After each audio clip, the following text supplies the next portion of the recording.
Почитувани, доколку МВР водено од Оливер Спасовски ги преземеше сите мерки за пронаоѓање на сега убиениот Панче и на неговото возило, убиството на Вања можело да се спречи. Наместо и на етење, Спасовски и власта треба да преземат одговорност. Со денови прашуваме, а Спасовски бега и манипулира. Сега ќе ја обелодениме вистината.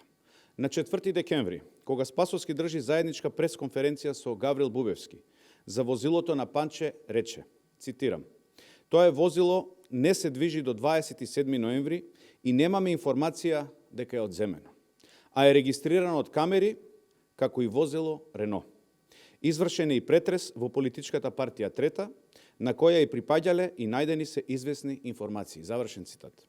Спасовски овде го излажа народот. Вистината е следна.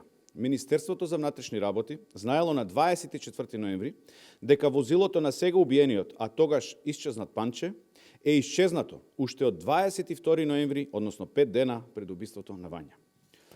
Ова е телеграма од СВР Велес до сите сектори за внатрешни работи на територија на Македонија, а во која се нотира дека лицето Панче Жежовски, заедно со својот автомобил, а тоа е автомобилот со кој била киднапирана Вања, е пријавен за исчезнат од страна на член на неговото семејство. Оваа телеграма е доказ дека МВР на Спасовски знаела дека возилото на Панче е исчезнато уште од 22 ноември. Но за жал не превземаат ништо.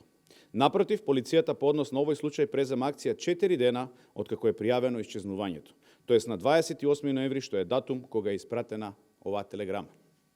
По оваа пресконференција очекуваме врвот на МВР да преземе одговорност затоа што доколку навреме реагирале, уште на 24 ноември и објавеле централна објава по возилото, убијците на Панче ќе биле пронајдени, а Вања можеби ќе беше спасена.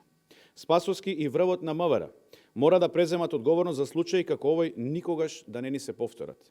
Криењето на овој податок има за цел амнестија на Спасовски и врвот на МВР од политичка одговорност и ништо друго.